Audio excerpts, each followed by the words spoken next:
Time मैंने proper लिखा आप लोगों को बताने के लिए 4:30 से 5 का जो टाइम है मॉर्निंग का, सर्काडियन क्लॉक का जो रिसर्च है वो क्या बोलता है, इस टाइम बॉडी का टेम्परेचर है वो लोवेस्ट होता है।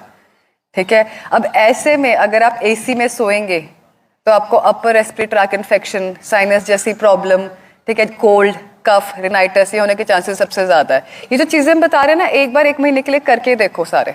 ठीक है, तो जो 4:30 से 5 का टाइम है, इस टाइम में अगर आप घर में एसी लगा रहे हो या आप तेज फैन में सो रहे हो तो बंद कर दो, बंद करके सो के देखो। ठीक है, 6 बजे का टाइम है, जो 6 AM का मॉर्निंग का टाइम है, वो आपका जो कॉर्टिसोल हार्मोन है, जो कि स्ट्रेस इंड्यूसिंग हार्मोन है, वो हाईएस्ट होता है। ऐसे में अगर आप बॉडी को रिलैक्स करने वाला कुछ भी एक्टिविटी करते हैं, जैसे कि मेडिटेशन हो गया, योगा हो गया, वो बॉडी को सबसे ज्यादा फायदा देती है। नेक्स्ट चलते हैं 7 से 9 बजे। 7 to 9 AM का टाइम जो है आपका जो वाइटल फोर्स है आपके स्टमक में होती है, पेट में। तो मैक्सिमम जो आपके डाइजेस्टिव जूसेस हैं वो 7 से 9 बजे के बीच में बॉडी में रिलीज होते हैं। तो 7 से 9 बजे के बीच में अगर आप दिन का पहला मील खाते हैं तो सबसे अच्छा डाइजेशन उसका होता है, सबसे ज्यादा उसका गुड आउटकम आता है। 7 बजे जो है आपका बीपी भी फ्लक्चुएट करता है। अच्छा, कोई जिसने कभी भी हार्ट इंस्टीट्यूट में काम किया हो उसको पता होगा, जो 7 बजे का टाइम है, अक्सर स्ट्रोक आना है किसी पेशेंट को, या जिस पेशेंट की टेंडेंसी है हार्ट की बीमारी है, उनको 7 बजे के टाइम के आसपास टेंडेंसी रहती है फ्लक्चुएशंस की।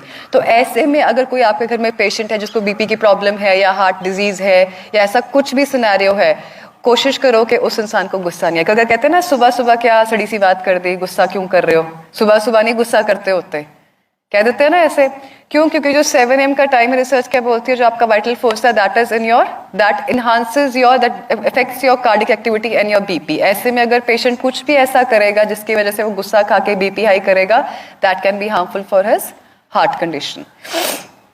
9 से 11 सर्काडियन क्लॉक क्या कहता है, आपकी बॉडी का टेस्टोस्टेरोन लेवल सबसे ज्यादा हाई है। तो अगर आपको कोई भी ऐसा फोर्स वाला वर्क करना है, एक्टिविटी करना है, जैसे जिम वर्कआउट करना है, ठीक है, तो ये वाला जो आपका टाइम है वो बेस्ट है। तो इसी तरह जो आपका दिन का सारा साइकिल है वो सर्काडियन के हिसाब से एक क्लॉक बना हुआ है। हम लोग आपको यहाँ पे बोलते हैं कि सुबह उठ के योगा करो, मेडिटेशन करो, ठीक है, शाम को अर्ली सो, कहते हैं ना early to wake and early to sleep अच्छा होता है। तो ये पैटर्न्स क्यों बने हैं? ये आपकी बॉडी के छोटी छोटी चीज़ों को सिंक्रोनाइज्ड करने के लिए। देखो, ह्यूमन बॉडी ना एक मशीनरी की तरह काम करती है। हर मशीनरी के सेटअप और डिफॉल्ट सेटिंग अलग अलग है। हम लोग यहाँ पे हर वो चीज़ कोशिश करते हैं।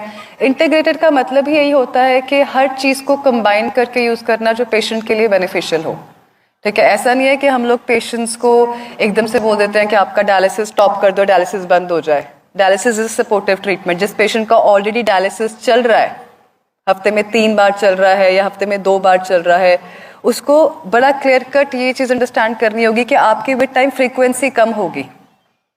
10 दिन में डायलिसिस बंद नहीं होगा। 10 दिन में जो है किडनी की फंक्शनिंग इंप्रूव होगी।